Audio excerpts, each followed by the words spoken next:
What is up, my ducks and drakes? Welcome to the Crawdad Lake. Today we are reading Scribbles, chapters 3 and 4 by sketchynebula on Tumblr. Please don't come at me for Wattpad Read Aloud on Tumblr, because it's a good story, okay? I read chapters 1 and 2 last week. If you want to do that, I'd click on the last video on my channel, which is the video, yeah. And I hope you enjoy. Trigger warnings will be in the description. Please check those out before you continue reading. And if you feel comfortable with what is listed down there, please enjoy. Additionally, if you'd like to read the book for yourself or read along, the link to it will be in the description below. Chapter 3, Summary. His mind worked overtime, considering whether or not running to the other end of the building would be worth it. But as the fatigue from his sleepless nights pressed into him, he decided it wasn't. Today wasn't the day he decided to be punctual. Virgil's English class was all the way across school from his math class, so it was a long walk. Oh, and he also had it after math, and that didn't help his mood either. There was a moment where he was sure that he would be late, his eyes peering into an empty classroom and checking the time, only to find that he technically had 3 minutes to get there. His mind worked overtime, considering whether or not running to the other end of the building would be worth it. But as the fatigue and sleepiness pressed into him, he decided it wasn't. Today wasn't going to be the day he decided to be punctual. By the time he had walked through the classroom, it had been only a few minutes after the late bell. The class was all there, all 30 of them visibly acting every bit of straight elementary school as one would suspect. Fortunately for Virgil's attendance record, the teacher wasn't there. Unfortunately for Virgil's eardrums, the teacher wasn't there. The teacher's desk was vacant, but clean was not a page of paper on it. That was probably just as well, since anything left unattended was almost certain to be looked through. Virgil's head was aching again. The windows poured bright light into the room, and his head throbbed in pain with each noise that echoed in the class. He moved to sit in the back, an area that was a little farther away from the windows, and a little more closed off from the rest of the students.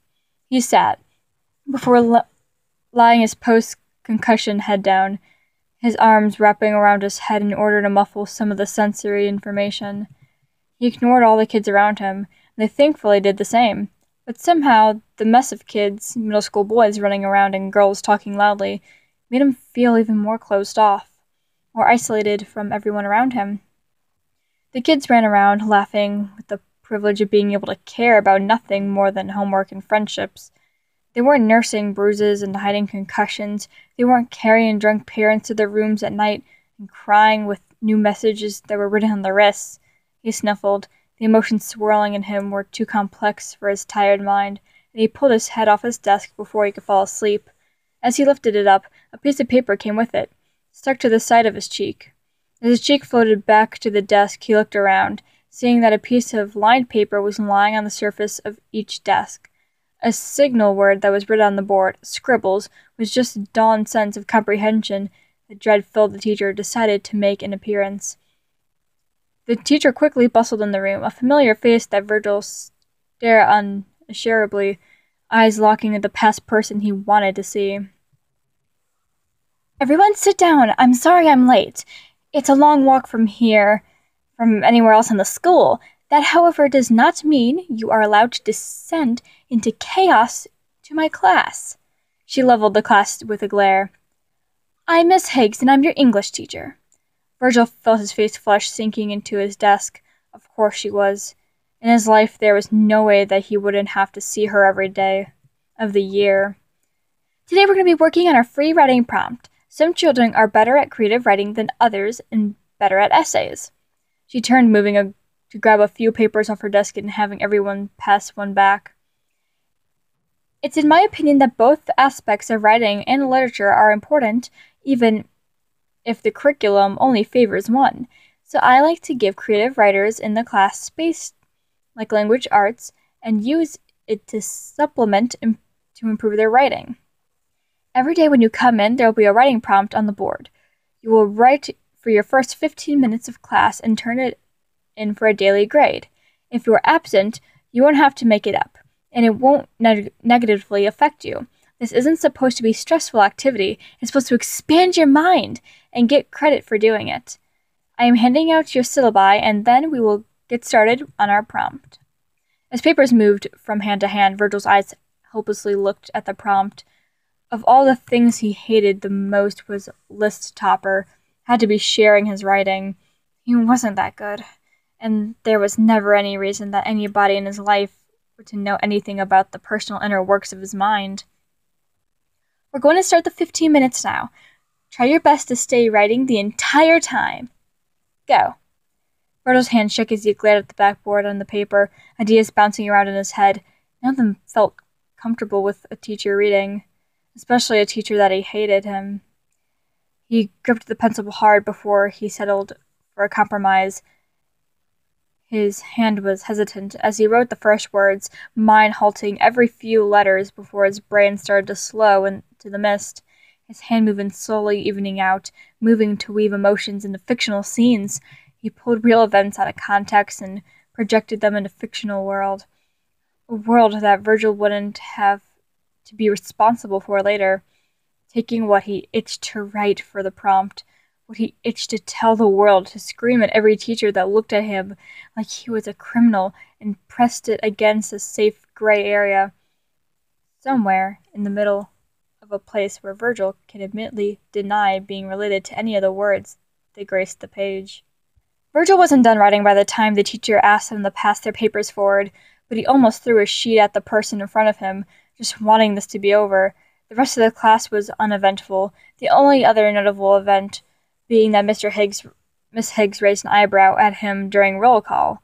Virgil would have nodded off after that, but he was tense, his eyes staring forward the entire class. That didn't mean he was paying attention at all. He felt far away from the situation, away from the room, in the light of the pane, all until he found himself jumping at the sound of the bell, his body temporarily going rigid before he moved to reach under his desk. His body buzzed with nerve, antsy to get out of there, to spare himself the embarrassment of having to be around Miss Higgs for any longer. He slung his backpack over his shoulder, students brushing to his side and moved past him to get to the door. But just as he reached it himself, Miss Higgs called him back, one of her hands clutching his free writing assignment in her grasp before beckoning him over. "Don't worry, you're not in trouble," she assured to him as he glanced at her worryingly, his cheeks burning. She motioned to him to take a seat at the desk in front of her. "This will only take a moment. However, I will write you a pass to get to your next class." Her lips scrunched, brows furrowed in a stern way. Virgil fidgeted as he flashed of a memory passed through his brain. His mind was flooded with all the other things it brought with it. Saturday was fast approaching, only 2 days away as the week quickly ends. Everything that meant was fresh in his mind. He swallowed hard and gripped his hands together in his clasp. "Virgil, your writing is far beyond grade level," she said, eyes running over the page again before carefully placing the writing down on his desk and pushing it forward. "Have you ever thought of taking up writing as a future career choice?" Virgil couldn't say he ever really thought about his future. He always assumed he wouldn't have one to begin with. He pulled the paper back towards him with a full 10 out of 10 points graced in the corner of the page in red ink, and he shrugged. The thought never really crossed his mind. "There's a writers' competition, an annual event that I think I want you to participate in." She cleared her throat. "Though I must admit I have never chosen a participant this early in the year." Pulling a few papers out of one of the locked drawers in her desk, she circled around to him, handing him the papers. A list of careers and different applications of writing was there, along with a Young Authors Competition registration form. The top page of the stack had a bolded title of "What You Can Do with Writing." Miss Higgs nodded to the pages. "I recommend doing some research on some possible careers in the meantime. Only if you're interested, of course. Perhaps a journalist, or even maybe an author." Virgil's face was awestruck. Hesitantly, he shrugged, his brain backtracking, turning the words over his head, trying to find any alternative meaning in them than the one he was being presented with. Anything that could or would make more sense. His writing wasn't good by any stretch of the word. It was jumbled and unthought out. Each word was meaningless, a product of his mind spewing out emotions that he trapped inside himself for years. His pulse increased at the very idea of the competition. A writing competition with people who spent their lives learning how to be good writers, students who wanted to write since they were young, and not someone like him. Him who only wrote because he never seemed to be able to speak. His shaking was visible now, and Miss Higgs reached out, hand resting over top in clenched fists, trying to get him to still. The warmth and weight of it made him look up in a concerned expression. "The competition isn't until December. You have time to think about it, dear," she said softly. "I, of course, won't and can't force you to submit something against your will, and I, for one, think you are a little young to be able to fully decide what you want to be in life," she said, gesturing to the pages she had given him. "But it's better to be well-informed than to say no, than to be poorly informed and say yes." She patted his hands before pulling away and moving around the desk, hunching over it to quickly scrawl out information on the hall pass, ripping it out in a fast motion and handing it to Virgil. "However, I would at least like you to think about it."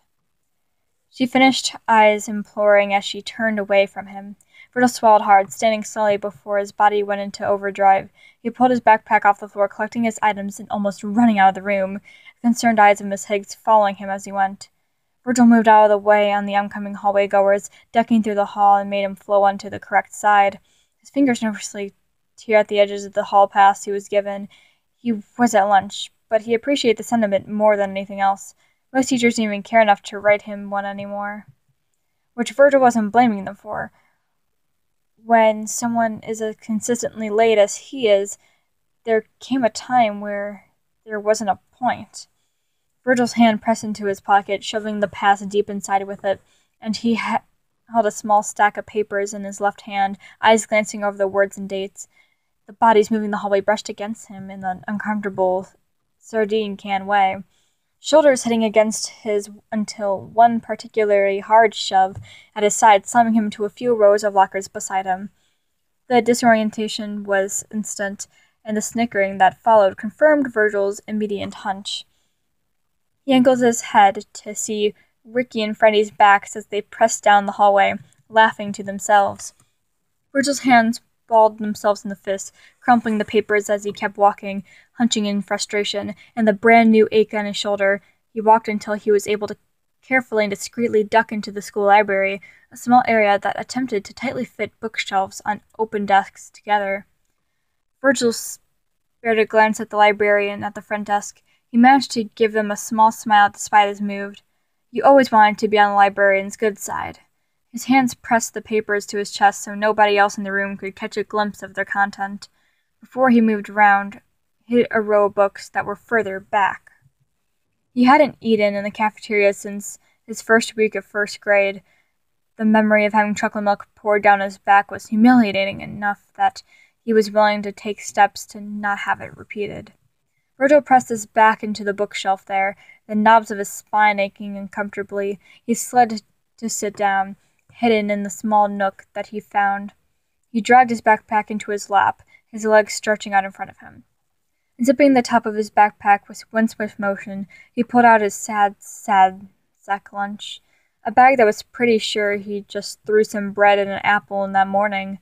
Virgil frowned at the memory of that morning, his mother having sat silently in the kitchen, nursing a hangover, probably not even knowing that she shared a memory with him from the night before, a memory that his brain couldn't help echoing back at him when things were quiet. The words, "I'm glad you don't have a cellmate," making him feel guilty and paranoid all at once.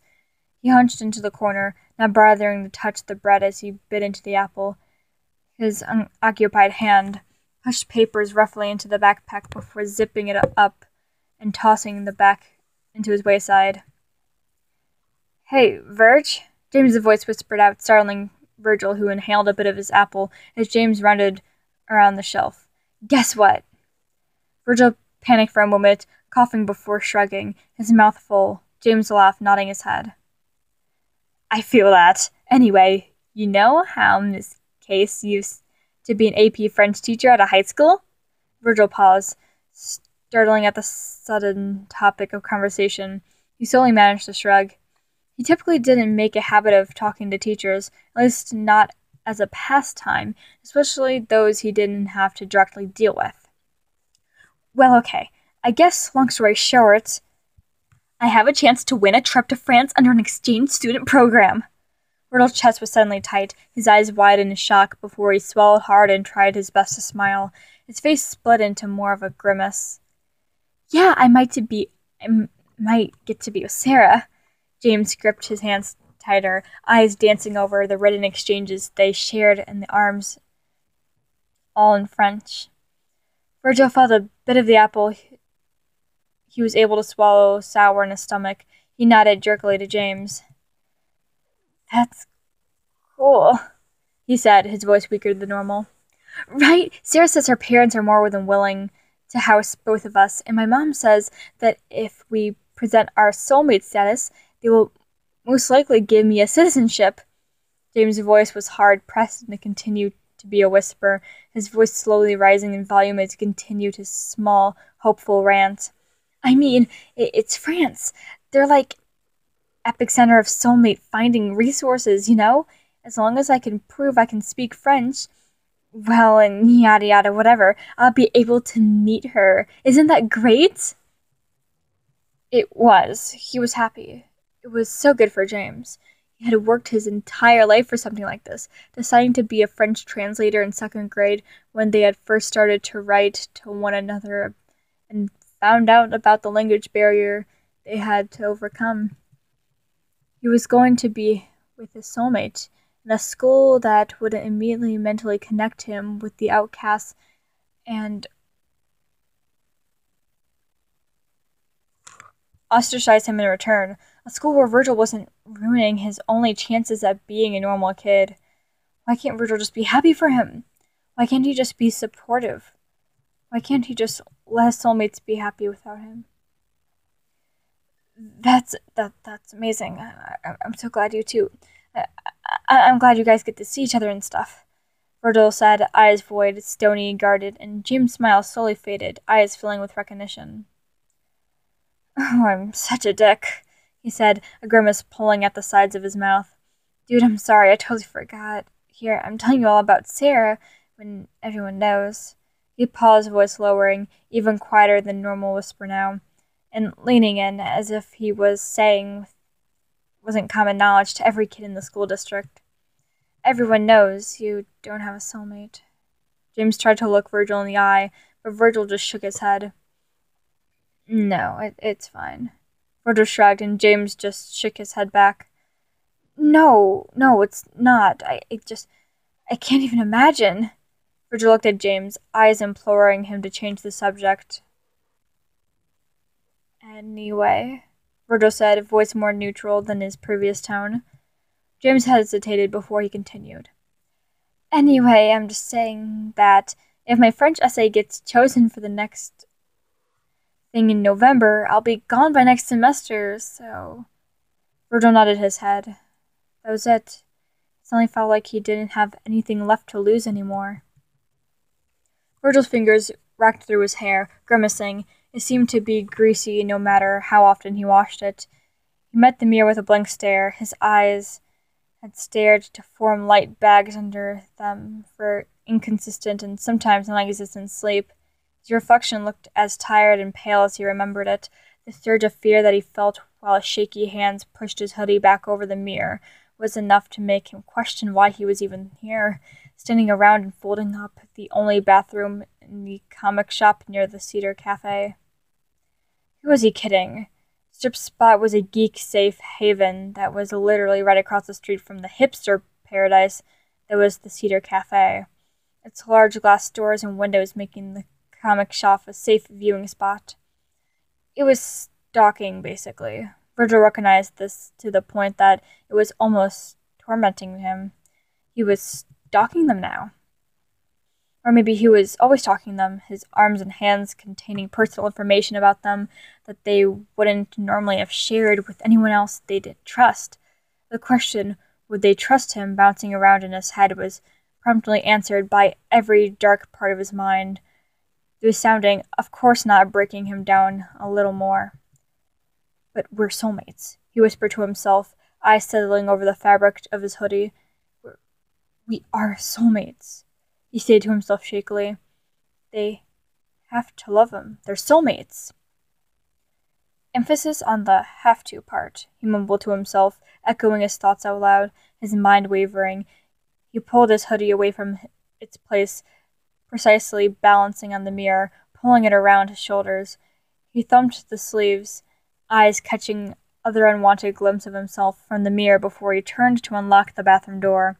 His hand wrapped around the metal and spared a moment to try to pull on it at least a semi-good neutral face, the kind of face one wore for a public area.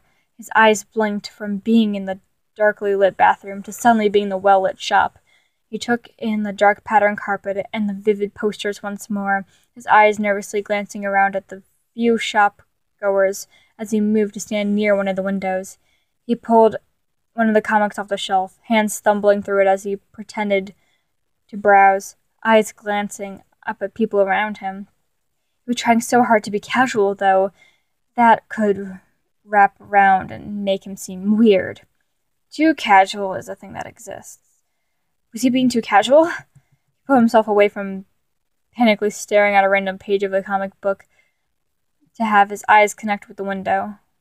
He felt paralyzed. He didn't know how he knew it, though it was probably because they were the only party there that were larger than two. But when his eyes landed on the three of them, he knew. It felt like he had known them forever. They were all sitting in outside the large area just outside of the cafe, hugging, all three of them so lighted. A red-shirt boy that Virgil can only assume would be Roman was almost jumping up and down. The boy, who was obviously Patton, wearing a rather warm-looking puppy and kitty-themed sweater, was attempting to hug each of them together. The last of them would be Logan, who was smiling a warm smile and hugging back when it suited him. They all seemed happy, and Virgil felt a sting of envy again. Their warm arms and faces were exchanging looks and touches. Virgil was standing in a comic shop. They fit so well together, their arms and hands wrapping around one another like it was almost a natural thing in the world. They fit. They fit together effortlessly. His entire life, Virgil never fit anywhere. Virgil had been time and time again shown that he didn't belong with anyone, apparently not even his soulmates. He watched their hands curl into one another and their faces breaking out in smiles. He watched them confirm every fear he had, knowing that he could never do any of those things. He could never jeopardize them that way. His hands were cold, and his very presence brought gloom. He had no place with the three of them. Their color and their light was a gift he was supposed to admire, not contribute to. Not that he had anything to contribute with anyway. Virgil tried to shake a barrage of thoughts from his head, eyes watering. The loud sound of a honking car horn startled him. Blurry eyes raising to merely make out the faces were just the elated adults waving to a group from a car. Virgil's cheeks flushed, hands almost dropping the comic book as he, now tightly clutching another car, stayed down a ways. The parents smiling. Normal families. Normal, happy families that Virgil can contact and ruin the same way he ruined his. A flash of his father's cold, hanging body made his brain silence. His chest suddenly tightened, his mind tilting until there was nothing. He woke up all at once. In the moment he was standing to the moment he was waking up on the floor felt like a mere instant part. A concerned store manager hovering over him, a hand at the back of his head, checking for injury. He pulled away from the stranger's hands. The man's voice was muffled, sounding too far away from him, from the still reeling Virgil. "Would you like me to call your parents?" The words came into focus like a lens, slowly with the Garanton time between inheritable and clear. Virgil shook his head. Who was there to call? As Virgil sat up on the floor, he tilted back a little to peer out of the glass doors, seeing both cars and their soulmates gone. Probably soul bonding, he thought to himself, swallowing hard. An aching feeling filling his chest made him turn his head and stare at the carpet there, minding dully, wondering if there was ever going to be a time when things started to hurt less. The night was consuming, and the edge of the table pressed into him. The blankness of his arms made a sorrow crop inside of him again, his hoodie discarded on the floor. It didn't feel like there was a need for it anymore. "You don't normally take off your hoodie." Virgil's head snapped to the side, looking into his mother's eyes, who he hadn't talked to since 3 days ago. He swallowed hard. The tired, disbelieving look she had, her eyes bruised with circles and hair tousled. Yeah, he said, turning his eyes back to the wood of the table as he waited for her to go to the liquor cabinet. His mother took a seat. She put her purse on the kitchen table, having out a sigh as she pulled her name tag off and ran a hand through her hair. I'm a failure of a parent," she stated. Virgil's heart ached. No, you're not. You do everything you can," Virgil began, but his mother spoke over him. I don't do enough," she said, turning the name tag over in her hand as she spoke. There was silence then, all-consuming silence, as they both sat in their own turmoils, emotional grievance pulling them back into the darkest places of their minds. "How did you—" Virgil started suddenly, his voice cracking. "How did you deal with Dad? With, you know?" His mother looked away from him, her eyes vacant again, her expression mirroring the look she gave him in the bathroom that night. Virgil's heart braced itself, the wound so fresh that he didn't think he could take another disappointment. "I didn't." She stood, tears running down her face, giving Virgil the most apologetic look he'd ever seen from another human being's face. She pulled herself away from the kitchen table, the apartment echoing around them both as she pulled open the liquor cabinet. Virgil stood, eyes spilling and hand covering his mouth. I stepped over his hoodie, leaving it there. He burst through the door of his room with the edges of hysteria gripping at him, his hands going to clutch his hair, yanking it until it hurt, the pain making his eyes water. He thought about his mother, about the years of isolation and pain. He thought about his dad leaving the both of them for his mental illness, and the thought about inevitability. The pressing feelings that would end up just like the both of them. His mother would never see her soulmate again, and drank to forget that, his mind working against his own happiness, no matter how ever talks about soulmates being their cure for all ills.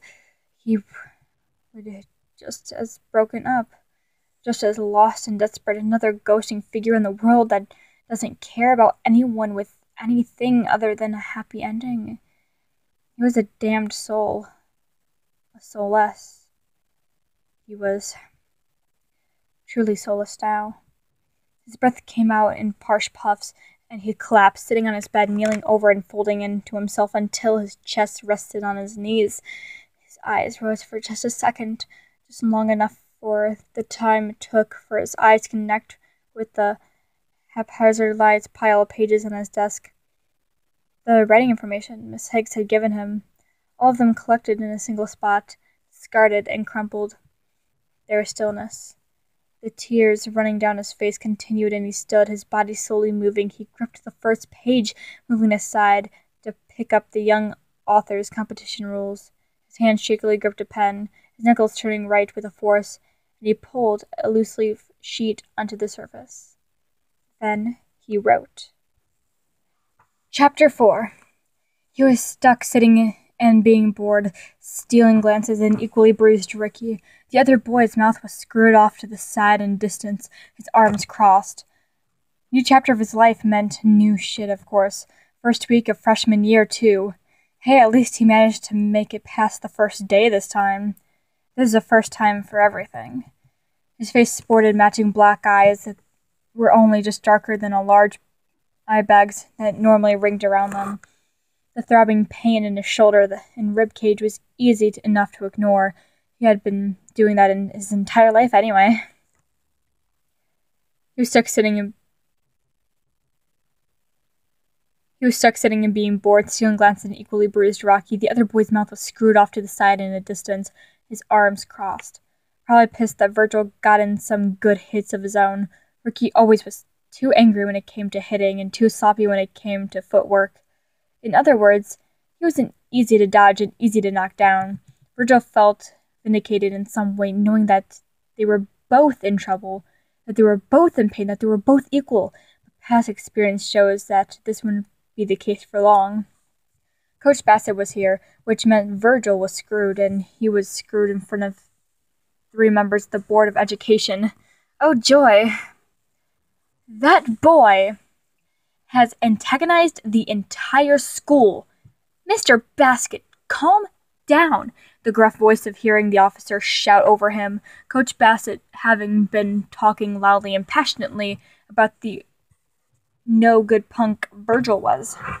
Virgil rolled his eyes at the speech, having heard the entire thing over and over again, at the point that Virgil was pretty sure that himself could give it, probably even better than the coach could.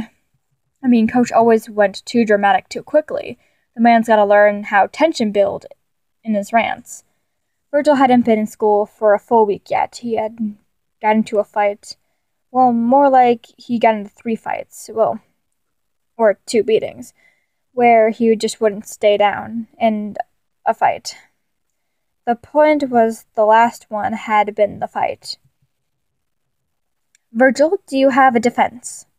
The hearing officer asked him, eyes imploringly staring into Virgil's. To be honest, Virgil had given up trying to defend himself. Not that he really could anyway. Not anymore, at least. He wasn't the victim here anymore. He decided that long ago. Virgil shrugged, staring down the hearing officer with a look of impassivity. It didn't matter to him. Expulsion or not, the outcome of all of this looked the same to him. He already decided he wasn't going to have a future. Then, Virgil, you are expelled from Bay Public High School indefinitely for long-withstanding violence against your fellow peers. Coach Bassett and Ricky looked at each other in satisfaction, and Virgil's mouth twitched in the distance. And Derek Reese, you are to be suspended for 10 days and be banned from playing basketball for the remaining of the year for violence against your fellow peers. Virgil's face suddenly lit up, a disbelieving smile quirking at his lips as his eyes took a disbelief and horror at Ricky's face, parents, the coach, and Ricky himself. What? But that perfidious, soulless. Mr. Reese, don't use slurs. I admit, this isn't a courtroom, but it is a professional setting. I ask you to treat it with the same respect as one. So that's where Ricky got it from, Virgil thought, the familiar words barely resounding in his ears. He smirked, his eyes drinking in the sense of the unfolding. Virgil had never had the displeasure of meeting Ricky's parents till now, but they seemed like the classic soul family with an agonizing white picket fence life. There was something darkly satisfying of watching their holier-than-all demeanor fall. Virgil made professional eye contact with Ricky's mom, her eyes glaring in disgust. He quick, sending an obnoxious smile her way. I'm sorry to break this to you two, but here, facts outweigh any feelings. The fact is, all the peers recount Derek throwing at the first punch and yelling slurs at Virgil, while Virgil does have a record that can't currently prove to be any different. He looked at Virgil, his eyes shining such a sincere, knowing look that Virgil's spit caught in his first throat. His smile pulled down, his jaw tensing and eyes glaring out the window next to him. I don't know in any other situation Virgil's actions would be considered self-defense. Now, as adults, you should acknowledge that your son is at least partially to blame here, because whether or not you do, the consequences still exist. The indignant and outraged expressions of Ricky's parents was now enough to make a smile return to his face, the 3 of them looking at each other in disbelief. Coach Bassinet's face was red, looking like it was about to explode. Ricky is still our star player. This is ridiculous. You have no proof that Ricky is... Mr. Bassett, one of the school board members spoke up. We have no doubt that school sports are important, but between the boys' grades and penchant for acting out, we are certain that giving him more time away from sports might be enough to motivate him to pick up his act. Ricky's eyes went wide, his mouth hanging open by the barest of centimeters. He looked like he was going to argue, to cry out, but he couldn't. It wouldn't make a difference if he did. Virgil's smirk fell, a feeling of long guilt pushing through his chest as he watched the boy's face. He knew that feeling too well. Doesn't feel good on the other side of the fence, does it, Ricky? Virgil thought to himself. The family basically stomped from the room, huffing harshly and whispering to one another. Ricky's face painfully neutral as his eyes bounced from parent to parent, his mother yelling about the idiocy of the situation, and the door closed behind them. Virgil sighed through his nose, a small, sad smile of satisfaction attempting to pull at his lips. The feeling wasn't as sweet as it had been a few minutes ago. Ricky's family seemed superstitious and hypocritical, and almost felt bad for the guy. Virgil reached down to grab his bag from under the chair. The sound of footsteps made him look up, to see that hearing officer walked over to him. The 3 members of the school board still huddled behind the desk, probably talking which school they would move him to after this. "Where's your parents, son?" he asked, eyes sympathetic in an eerie, familiar way. Virgil's mouth thinned into a tense line. "My dad's dead. My mom's sick," he stated, which wasn't so far off from the truth of the situation, though his mom wasn't physically sick. Whether that was better or worse was still up for debate. "Are you okay to get home by yourself? You look a little worse for wear." Virgil's bruised face pinched, his eyes warily glancing up at the man. His bones ached, of course. He hadn't been in pain for a while now, but he also wasn't enough of an idiot to accept anything from a stranger, or even worse, an authority figure. "You're not driving me anywhere, if that's what you're indicating," Virgil said harshly, proving a point by slinging his backpack a little harder than he normally would have with his damaged shoulder. The man rose his hands in a pressing manner, face assumed and lips quirked into a smile. "I was asking more along the lines of, did you want me to call anyone to come and get you?" he said, and Virgil felt a rush of embarrassment shake his head. I'll be fine." He pulled away, body feeling an aftermath, and buzzed nerves finally hit him. As he opened the door and turned down the hallway, his breathing started to become erratic. It was weird in a way. It didn't feel like anything had changed, really, even though it had. He had been concerned by another uncertainty. And that was usually enough to scare him, but lately it hadn't felt like there was anything other than uncertainty anymore. Virgil's mind was halted as heavy footsteps slammed on the floor behind him. He sighed, turning slowly to see Ricky standing there, his face twisted, his eyes filled with fury. "I thought you and your apple pie family would have left by now, Reese," Virgil stated, body tense. The thumping in his heart pounded in his ears and overwhelmingly loud to the point where he almost was surprised when he heard Ricky's voice. Ricky's face was screwed up, his eyes blank in a way that honestly scared Virgil. I'm going to kill you," he stated, voice dark and steady. Ricky lunged out, and Virgil's frozen mind barely pulled a sense into himself to duck backwards. He dropped his backpack and pulled himself away from Ricky's hands, his body caving in, only to still be caught, Virgil's fists balling into the fabric of the hoodie as he pulled forward to meet his eyes. For the fourth time that week, Virgil's fist was in Ricky's face, his eyes wide and sharp, and his breathing was harshly pulled in and out of his lungs. His shaky fists were hindered by the adrenaline, making his accuracy fail. Ricky held his hand to the side of his face for a split second before he moved forward again, his eyes wild. The sound of the door behind them opening made the heat of the moment drown under tension. As the school board member's official walked out, footsteps echoing the hallway, Ricky growled, pulling away. "This isn't the end of this. You are going to pay." Ricky turned, sprinting down the opposite way of the noise. 2 men in suits rounded the corner, curiously eyes lifting to see Virgil standing alone. "Are you okay?" one of them asked, Virgil turning away, pulling his backpack up off the ground, muscles clenching in pain, the absence of the adrenaline making all the movements he probably shouldn't have made while he was injured very apparent. "Yeah, I'm fine," Virgil said through fast breath and shaking body, moving to walk the opposite way Ricky went, not caring that meant he would have to walk around the outside of the building in order to start on home. Virgil's eyes shyly raked up the side of the house as he finally made it to the door, the soreness of his body making it harder to move than normal. It was dark out, which didn't surprise Virgil at all. A 30-mile walk would do that. The house was just as silent and dark as Virgil remembered it being 13 hours ago. His mother still on the couch, probably just as drunk as she was in the morning. Just as drunk as she'd been this entire year. Just as drunk as she had been since she lost her job. Virgil ducked through the doorway in the sitting room. His mother's pathetic form made him cringe, the entire room reeking like booze. His heart hurt seeing her like this. She was in so much pain, and he was never able to do anything to help.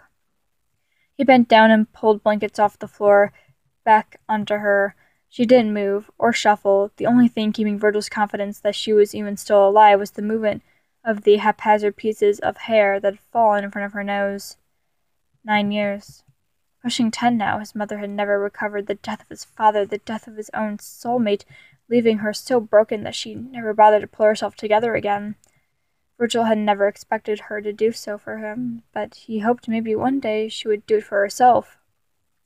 He turned, hand-rubbing his forehead as he walked upstairs to the room, each step sending another sore headache through the back of his legs. He pulled open the door to see bare grayness that awaited him in the room, stains and broken walls that came with an over-lived apartment. He remembered the day his mother first pulled boxes into the place. It was run down even then. He remembered the sounds of the moving van pulling away as they settled the barest of their worldly possessions into a roof that was half falling apart. "It's just temporary," she told him, a forced smile with eyes that were glazed over. Then temporary dragged on, pulling them both into 2 years and 5, and now they were here. The glazed look in her eyes, only worse through the years, until only a void could be found where her old eyes used to be. Virgil pushed his hoodie off, throwing it into a drape across the back of his desk chair, ignoring the scrawl across his skin and wrists, the writing that Logan still penned out every once in a while. His body slumped onto his bed, his bones caving in and collapsing into a pile of aching muscles and burning skin. He pulled himself down, rolling over to his back and staring at the ceiling, his eyes meeting the meaningless patterns in the paint, the broken ceiling fan that hung uselessly. Virgil turned his head to the side, images of different ceiling fan tarnishing his mind, flooding with sensations and pictures. An old house with a large field in the back, the orange paint on the bottom of the kitchen table, and the smell of homemade applesauce. He made a batch with his mother once. She swiped a bit on his nose, and he giggled before wiping it off with the sleeve. He remembered the shouting, the night time filled with noises which were only worse than the sometimes harsh, desperate whispers. Just soul-bound more, the doctor said, because soul bonding was obviously the answer to all human ills. He remembered hearing a loud thump in his parents' bedroom. He remembered the body. His brain trapped him in the endless cycle of thoughts that always brought him back to wondering. He wondered if his dad had the right idea. As each day stretched and pulled his heart to its limits, he wondered if stopping it could finally be the triumph to his pain, exercising the final and only act of agency he had over his life. But then he remembered his mother. The shape of the black sash mark that was scarred over her heart made the ideas of his mind stop. He could never do that. He could never mark his soulmates that way, leaving them all confused and stained with the burden of his life. He imagined their faces, one day waking up with black scars across their chests. No idea of who or what caused it, never having known him enough to understand how he was just too damaged. They were so kind. They would blame themselves the way his mom blamed herself, all of them never understanding that there was nothing they could have done. You could never force them to walk with a mark of a soul bound that wasn't strong enough, that wasn't good enough to fix him.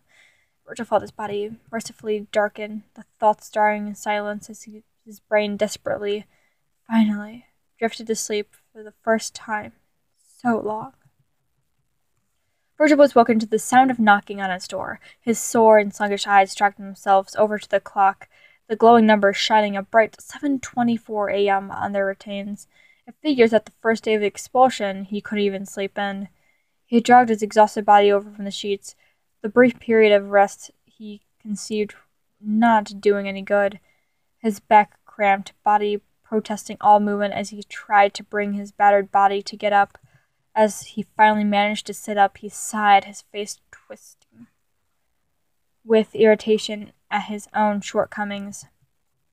Hearing 3 more raps on the door, he yelled, "Coming," before pulling himself to his feet, hit the cold wood and floorboards outside of his room. He forced himself down the stairs, taking each step gingerly as possible as he opened the door to see a strangely familiar woman standing outside. Her face was carefully schooled, her entire frame prim and proper, making Virgil feel immediately self-conscious at his disheveled and undressed appearance. May I help you?" He tried, eyes nervously shifting. The woman pushed her glasses up to her nose, eyes steely. "I was contacted by Benjamin Holt, the hearing officer at your expulsion." Virgil paused, eyes dawning with a sudden sense of recognition. "Benjamin?" he asked, voice a little choked at. She nodded, her eyes boring into him, his body feeling naked without his hoodie, standing in front of this malicious woman in just a tank top. He pulled one of his arms up, wrapping a hand around his bicep, arm secured around his chest at the bottom of his wrist, pulled inward where the writing couldn't be seen. "All right?" Virgil asked more than said. He didn't know what any of this had to do with him, but the serious look on the woman's face left him discomposed and alarmed. "Me to check you out and see if you're willing to allow you to go through the admission process to Sanders High." Suddenly a reason this woman seemed so familiar slammed into him, the blood draining from Virgil's face so fast that he thought he might pass out. Sylvia Graves, the principal for Magnet School Sanders High. School of the academic excellence, was standing in the doorway. "What?" A choked noise escaped Virgil's throat, making him cough suddenly. "What?" "If I'm to be frank with you, Mr. Virgil, I was just going to tell him no." Virgil swallowed, head sagging a little. It's not like he could really blame her, honestly. "But the man seemed convinced my school specifically needed to look into you, and let me tell you your file is an interesting mixed bag of self-contradictions." She gestured to the inside of the house, and Virgil hesitated, pausing and turning his head to look into the dark room. "Only if your parents would be fine with me entering, of course," she had amended, and something dark twisted into Virgil's stomach. No. Come in. My parents aren't here, but I mean, neither of them would care." He opened the door fully, eyes shifting with the shadows of the room as Miss Graves entered the house, taking a seat at the kitchen table. Virgil moved slowly, trying to settle the soreness of his limbs. He gingerly took a seat from the farthest from her and watching her pull out a small stack of papers. "All your records show violence and problems with your fellow peers, as well as problems acting out in class." Virgil grimaced as she continued. "Your grades are mostly B's, with a few A's here and there. Average, if a bit on the good side. Normally, I wouldn't even question your situation." Virgil felt indignation pool in his stomach. If he knew she was going to insult him, he wouldn't have invited her in. "Virgil, your grades are fine. Not excellent, but definitely not what most delinquents keep," she stated. "Now, I would just chalk this an easy schooling. I mean, Bay Public Elementary and Middle School have never been broached the word challenging, but then the young authors competition was brought to my attention." Virgil swallowed hard at the mention of the competition, the wild, dangerous writing he had done about his life, about his feelings, the writing that went him to win him something for the first time in his life. The memories of Miss Higgs cropped up, souring his tongue and making something in his chest sink. She had tried to do so much for him. It never worked. No anti-bullying seminar or meeting would ever change the level of screwed over that he had reached. Any building can say there's no bully-free zone, but none of them could actually uphold it. Virgil, you not only went to nationals, but you won first place and got $10,000 in scholarship money. I want to know why an obviously bright young man with such talent for our liberty arts is being written off as some sort of scoundrel." Virgil swallowed hard, eyes pulling down in his throat, caught on every word his brain had learnt since birth. "Think about it," she said, standing, smoothing her skirt with her hands. "If you'd like to explain to me your situation and why you'd be a candidate for enrollment in my school, then I have an appointment slot open for you in 3 days. I'll be in my office at 3 o'clock working on some files that I would just love to procrastinate on." She handed him a card. "Show this to security at front, and they'll let you in. Go to the front office and ask to see me." Virgil's eyes locked with the loopy scrawl on the card. Her heels clicked on the floor, the sound ringing in the empty air. She paused at the doorway, turning one more time and catching an eye, trapping him in a serious look. "Remember, Friday at 3. She took her leave. When Virgil's head was spinning, he brought his hands up, rubbing his heels and his palms into his eyes. He had just grappled with the idea of ending it all last night. Why was he being faced with a life-changing decision now? Hearing the telltale sound of a car motor start, he sat and he listened as Miss Grace pulled away from the house, the silence leaving him pondering the idea of a future that he never thought he would have to contemplate. Eventually he stood, throwing the card on the table and pulling away. He didn't have to deal with this right now. He didn't have to deal with it ever if he didn't want to. He went to the kitchen sink, sluggishly pulling open the cabinet doors beneath it. He pulled out the cleaning supplies and grabbed the broom while he was at it, his eyes cold, and walked over into the living room. His mother was in the exact same spot as before, the only difference being the blanket that she had somehow pushed off herself sometime last night. Virgil sighed, the silence of the room deafening as he put the cleaning stuff down on the floor and grabbed the broom handle. He might as well deal with the copious amount of trash and alcohol bottles that were scattered around the room first. The smell could wait to be resolved for another few hours. He started sweeping the bottles in a pile, the numbness settling back in him as he watched an entire container roll into the trash bag. It was a strange feeling, suddenly having so much power over the thing that ruined your life, having power that made you feel even more helpless in the long run. The answer to his problem was simple, but there was only one, the answer being for her to stop drinking. But despite it being a deceptively simple notion, that actual practice of the idea was far too away to even imagine, as if Virgil could even conceive of an alternate world or timeline where this wasn't his life. As if there would never be a time where things hurt less. As he pulled the last bottles into the corner, finally able to see the dullness of the wood floor, he reached for the Clorox spray. He knelt next to the corner of the rag, spraying once before reaching out to wipe it again, only for his wrist to suddenly be grabbed. He jumped, a yelp escaping his mouth as he turned to see his mother's eyes focusing on him for the first time in at least a year. "You should go," she said, voice raw and hoarse. Her eyes were clearer than they had been in years, her speech telling him that she had been sober for the first time since he was in 7th grade.